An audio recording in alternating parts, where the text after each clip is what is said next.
Team members वो चुनें जो आपके विजन के साथ अलाइन कर सकें।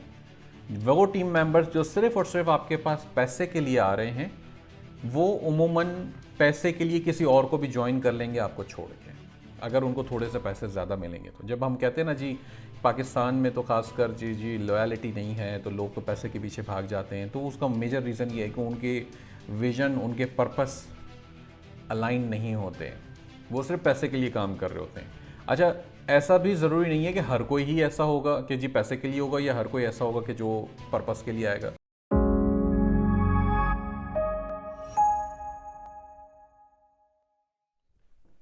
अस्सलाम वालेकुम। इंसान की ज़िंदगी में 3 फेज़ होते हैं जो मैंने एनालाइज़ किए हैं, ये मेरा ज़ाती तजुर्बा है। हो सकता है आप इससे एग्री ना करें, दैट्स फाइन। लेकिन जो मैंने 3 एक एक्सपीरियंस किए हैं, तो हम उसकी आज बात करेंगे स्पेशली। और ये वीडियो उसकी सीक्वेंस में है। जो पहले एक मैंने वीडियो बनाई जिसमें हमने जिक्र किया था 3 एनर्जी लेवल्स का बिजनेस के अंदर, रिलेशनशिप्स के अंदर। तो वो 3 एनर्जी लेवल्स थे, एक ट्रांजैक्शनल लेवल था, दूसरा रिलेशनल था, और तीसरा था पर्पस। तो उसी की कंटिन्यूटी में ये है। अगर आपने नहीं देखी वो वीडियो तो प्लीज़ उसको पहले देख लें, उसका लिंक मैं इसकी डिस्क्रिप्शन में भी डाल दूंगा। तो इसमें हम बात कर रहे हैं स्पेशली ये उसके उस पर्पस के लिए कि जो ये फेस की हम बात इसलिए कर रहे हैं कि जो हायरिंग और टीम बिल्डिंग के अंदर जब हमें जो मसले मसाइल आते हैं, ये उसके लिए है। तो पहला था कि 3 जो मैंने फेज़ बताए, एक पहला फेज़ होता है एम्प्लॉई का, जॉब करने वाला या कहीं किसी के पास काम करने वाला। ज़्यादातर हम लोग सारे ही एज एम्प्लॉई के फेस से गुजरते हैं, अनलेस के हम उसकी बात करें ऐसे लोगों की जो जिनके वालिदैन के पहले से बड़ी बड़ी फैक्ट्रीज़ हैं या बड़े कारोबार हैं और बच्चे बड़े होके उसी को ज्वाइन कर लेते हैं। लेकिन वो भी सम हाउ काम वैसी तरह करते भी हैं, सीखते भी हैं, तो वो एक एम्प्लॉई वाली फीलिंग उसके अंदर रहती है। उसके बाद वो उस वक्त से थोड़ा सा गुजरता है, उसमें उसकी मेच्योरिटी आती है, वो मारें खाता है, वो सीखता है, वो लोगों से धोखा भी खाता है, बुरा भला भी कहते हैं लोग, उसको अब्यूज़ भी करते हैं। मतलब उससे फ़ायदा भी लोग हासिल करेंगे, उसका एडवांटेज भी आएगा। तो ये सब मारे खाने के बाद वो ज़िंदगी का और जॉब का साथ साथ जो भी बिज़नेस के अंदर उसकी जॉब है वहाँ का भी उसका तजुर्बा बिल्डअप होता जाता है। और एक टाइम आएगा वो एंटरप्रेन्योर वाले जोन में जाएगा। ये दूसरा फेज़ है। दूसरा फेज़ है एंटरप्रेन्योर। अब एंटरप्रेन्योर हर कोई नहीं बन पाता, क्योंकि उसके जरासीम सर्टन लोगों में होते हैं, सर्टन में नहीं होते हैं। कहा जाता है कि जी ज़्यादातर में होते ही हैं, बस वो जगाते नहीं हैं उसे। कुछ लोग ऐसे होते हैं जो 50-55 साल 60 साल एक ही नौकरी में गुजार देते हैं और फिर ज़िंदगी ख़त्म हो जाती है, फिर कहते हैं बस हमने जो किया वो किया। लेकिन कुछ लोग ऐसे होते हैं वो एक सर्टेन टाइम तक जॉब करते हैं, फिर उनका दिमाग जहन उनका कहता है कि नहीं अब मुझे कुछ और करना है, कुछ नया करना है, बस मैं अब थक गया हूँ, मैं बोर हो गया हूँ, फ्रस्ट्रेट हो गया हूँ इस जॉब से, मुझे निकलना है। वो ज़्यादातर एंटरप्रेन्योर के जो जरासीम होते हैं वो उन लोगों के होते हैं। तो एंटरप्रेन्योर एक ऐसा दौर है जब आपने जो पिछले जोन में, पिछले फेज़ में जो मारे खाई, जो एक्सपीरियंस हासिल किया ना, अब आप उसकी बिना पे कुछ नया सोचेंगे, कुछ नया करने की कोशिश करेंगे। चाहे आप कोई नई स्टार्टअप बना रहे हैं, चाहे आप कोई नया बिजनेस ओपन कर रहे हैं, कुछ भी करें, ये एंटरप्रेन्योर का जोन होता है, फेज़ होता है। वो चलता, ये फेज़ भी एक लंबा अरसा चलता है। एंटरप्रेन्योर खुद मेहनत करता है, उसके अंदर लीडरशिप की क्वालिटीज़ बहुत ज़्यादा ज़रूरत होती हैं, क्योंकि वो उसको बहुत सारे काम खुद करने पड़ते हैं, बहुत सारे लोगों को इकट्ठा करना पड़ता है, उनसे काम लेना पड़ता है। कोई ऐसी अचीवमेंट हासिल करनी है तो ज़ाहिर सी बात है उसके लिए मशक्क़त करनी पड़ती है, मेहनत करनी पड़ती है, स्ट्रेटजीज़ बनानी पड़ती हैं। ये एंटरप्रेन्योर का फेज़ होता है। वो एक ये वाला फेज़ चलता रहता है। इसी फेज़ के दौरान ये में वो पैसा बनाना भी शुरू कर देता है। अच्छा पैसा जिसे कहते हैं, मतलब एम्प्लॉय भी पैसा तो बना ही रहा था, और अच्छा पैसा भी आप बाज़ औक़ात एम्प्लॉयज़ बनाते हैं जो बड़ी फर्म्स में या बड़े ओहदे पे काम करते हैं, वो अच्छा पैसा भी बना लेते हैं। लेकिन जो एंटरप्रेन्योर वाला जो फेज़ है इसमें वो मेहनत और मशक्क़त करने के बाद जो पैसा बनना शुरू होता है, तो वो आपकी एक अच्छी आपको नज़र आना शुरू होता है कि हाँ जी अब ये पैसा बन रहा है। ये चलते चलते चलते फिर आप तीसरे फेज़ के अंदर दाखिल होते हैं। तीसरा फेज़ होता है इन्वेस्टर का। अब अगर एक एंटरप्रेन्योर 60-70 साल की उम्र तक भी एंटरप्रेन्योर ही तो नहीं रहेगा, उसको चेंज होना पड़ेगा वक्त के साथ। अब वो इन्वेस्टर के वो कहता है जी मशक्क़त वाला टाइम अब मेरा गुजर गया, अब मैं लेट से 45 साल से ऊपर चला गया, 48 ईयर्स एज हो गई, 50 ईयर्स एज हो गई। अब वो कहता है कि जी अब मैं वो भाग दौड़ नहीं कर सकता ज़िंदगी की जो मैं 35 साल की उम्र में कर रहा था, 40 साल की उम्र में कर रहा था। अब कुछ ऐसा चाहिए रिलैक्सिंग हो, मैं चिल करूं कहीं पे बैठ के और बस थोड़ा पैसा आ जाए तो मेरा गुजारा हो जाए अच्छा गुजारा हो जाए। तो ये होता है इन्वेस्टर। इससे पहले इन्वेस्टर का जोन शुरू हो चुका होता है, यानी कि मे बी 40 ईयर्स, 45 ईयर्स। तो 40 प्लस वाले लोग अमूमन इन्वेस्टमेंट पॉइंट ऑफ व्यू से ज़्यादा सोचना शुरू कर देते हैं। कम वाले भी करते होंगे, ऐसा नहीं है नहीं करते हैं, लेकिन जो एक्सपीरियंस या जो एवरेजेस आते हैं वो इस तरह के हैं। तो इन्वेस्टर क्या करता है कि वो अपॉर्चुनिटीज़ ढूंढता है कि मैं कहाँ पे पैसा लगा के पैसा बना सकता हूँ। उसका मतलब ये ज़रूरी नहीं है कि वो बिजनेस करे, वो ऐसे बिजनेसेस में जाएगा जहाँ पे वो इन्वेस्टमेंट कर दे और उसको रिटर्न में उसका प्रॉफिट का जो भी शेयर या मुआवजा मिलना है वो मिल जाए।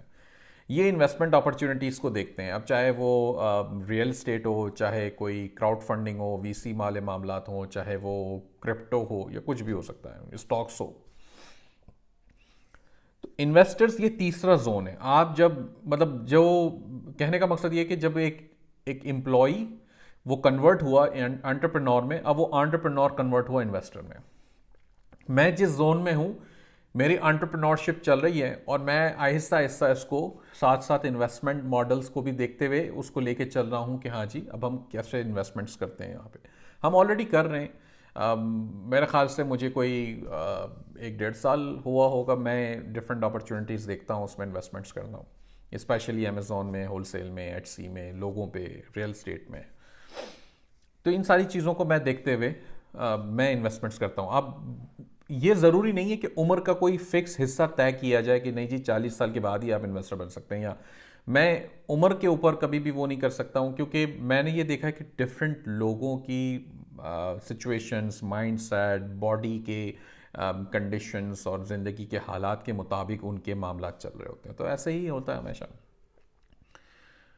ये सारी स्टोरी बताने का मकसद क्या था? ये सारी स्टोरी बताने का मकसद ये था कि जब आप अगर बिजनेस शुरू कर रहे हैं तो पहले तो पिछली वाली वीडियो का जो मैंने जिक्र किया वो जब आप देखेंगे तो आपको ये पता चल जाएगा कि ये बिजनेस करना क्यों है। अब बिजनेस इसलिए करना है तो अब उसके लिए टीम बनानी है, तो टीम के लिए क्या करना है। तो आपको एम्प्लॉयज जो हायर करने, अब आपको वो 3 जोन समझा दिए मैंने, 3 फेजेस।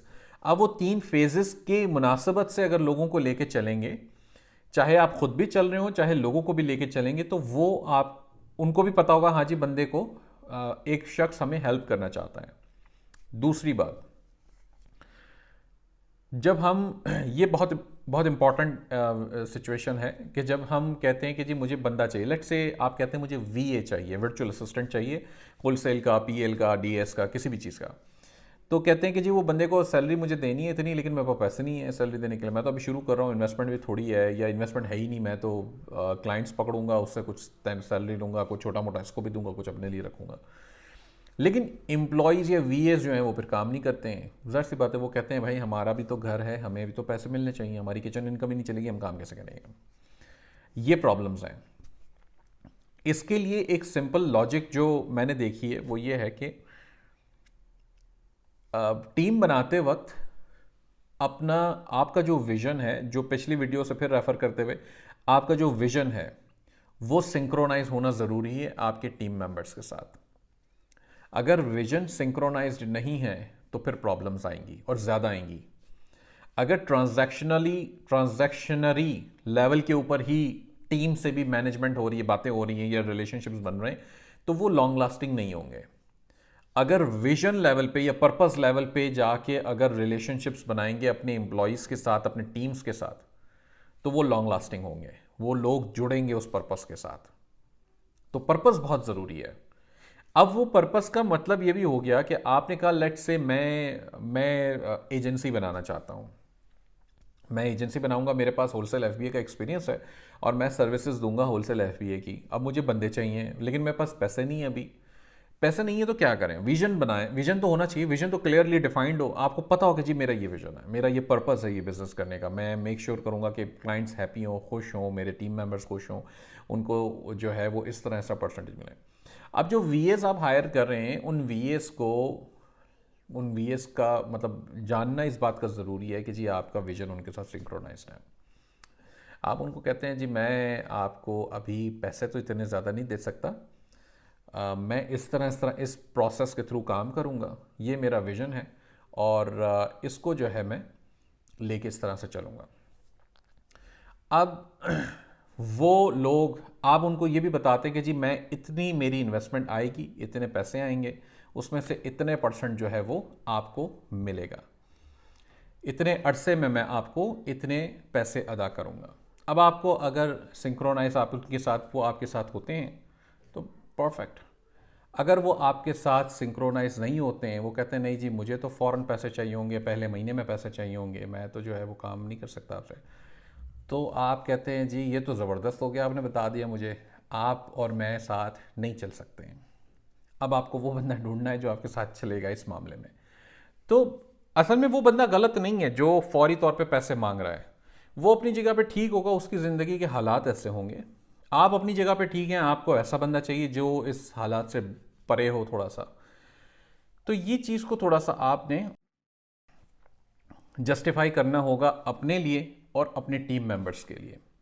टीम मेंबर्स वो चुने जो आपके विजन के साथ अलाइन कर सकें। वो टीम मेंबर्स जो सिर्फ और सिर्फ आपके पास पैसे के लिए आ रहे हैं, वो उमूमन पैसे के लिए किसी और को भी ज्वाइन कर लेंगे आपको छोड़ के, अगर उनको थोड़े से पैसे ज़्यादा मिलेंगे तो। जब हम कहते हैं ना जी पाकिस्तान में तो खासकर जी लॉयल्टी नहीं है तो लोग तो पैसे के पीछे भाग जाते हैं, तो उसका मेजर रीज़न ये है कि उनके विजन, उनके पर्पस अलाइन नहीं होते, वो सिर्फ पैसे के लिए काम कर रहे होते हैं। अच्छा, ऐसा भी ज़रूरी नहीं है कि हर कोई ही ऐसा होगा कि जी पैसे के लिए होगा, या हर कोई ऐसा होगा कि जो पर्पस के लिए आएगा। ये पर्पस के जो जरासीम या अलाइन कराने के जरासीम, ये सारे आपको जगाने पड़ते हैं, एक्टिवेट करने पड़ते हैं। ये हर इंसान में होते ही हैं समवॉट। कुछ लोगों में एक्टिवेट आराम से हो जाते हैं, कुछ लोगों में देर लग जाती है या नहीं होते हैं। अब ये आपको देखना है कि आप कैसे कर सकते हैं। बाज़ औक़ात ट्रेनिंग जो होती है एम्प्लॉयज़ की, उस ट्रेनिंग के दौरान ये में आप उनको ये सब चीज़ें, उनको अपने जो एक एनर्जी है वो पूरी अपनी ट्रांसफ़र कर रहे होते हैं उनके अंदर। वो आपकी एनर्जी जब उनके अंदर ट्रांसफ़र होना शुरू होती है तो उन्हें लगता है कि नहीं जी मेरे बॉस, मेरा लीडर जो है, मेरा टीम लीड जो है वो एक इस तरह से सोचता है और डेफिनेटली हम उस तरह से हम भी काम कर सकते हैं, और ये बिल्कुल एक सही आइडिया है और हमें वाकई में इस तरह से काम करना चाहिए, चाहे वो लोगों की फलाह बहबूद से रिलेवेंट हो, चाहे लोगों को हेल्प करना हो, या चाहे कुछ और हो। कोई एक फॉर एग्ज़ाम्पल आप प्रोडक्ट ले लें, मिसाल के तौर पे मैं बात करता हूँ ये बॉल की। ठीक है, मेरे पास ये बॉल है। अच्छा जी, ये बॉल मैं क्यों बेचूं, क्यों ख़रीदूं, क्यों इसका प्रोडक्ट बिजनेस करूं? तो आप कहते हैं कि जी ये बॉल को, जब ये बॉल से कोई बच्चे खेलेंगे तो बच्चों को एक खुशी मिलेगी, उनका एक टाइम स्पेंड अच्छा होगा, उनको एक खुशी मिलेगी। एग्जाम्पल है, हो सकता है मैं यहाँ पे भी शायद लैग कर जाऊँ। तो आप कहते हैं जी उनको खुशी मिलेगी, वो खुशी मैं देखना चाहता हूँ। मैं बच्चों के चेहरे पे वो खुशी देखना चाहता हूँ इस प्रोडक्ट को सेल करके। कोई टॉय ले लें छोटे बच्चों का, कोई खिलौना, कोई बारबी डॉल, कुछ ऐसा क्यों बनाया है? मैं चाहता हूं कि बच्चे उस टॉय से खेलें। मैंने एक बात की वो मग्स वाले बिजनेस की पिछली वीडियो में भी, तो मेरा उस वक्त विजन था कि लोग जब इस मग को गिफ्ट करें, एक दूसरे को दें, तो अगले शख्स जो रेसिपिएंट है उस गिफ्ट का, उस मग का, उसको देख के खुशी हो, वो खुश हो जाए उसको देख के, वाह जी क्या चीज़ दी है मुझे इस बंदे ने, मतलब उस बंदे ने जो हमारा बायर है।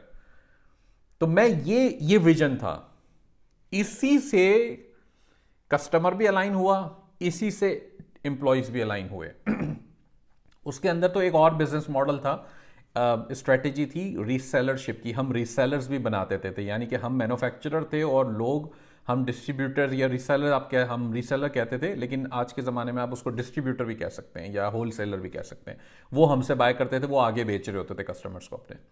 उनके कस्टमर्स उनसे खुश होते थे रीसेलर से कि जी वाह आपने क्या चीज़ बना के दी, और वो रीसेलर और खुश हो जाते थे कि भाई आपकी प्रोडक्ट की तो बड़ी तारीफ आती है, बड़ी महंगी भी बिकती है हमारे पास से, तो बहुत अच्छी बिकती है। तो ये था पर्पस। अब इसको डिफाइन करें अपनी टीम के अंदर, पहले सोचें कि क्या पर्पस है भी या नहीं।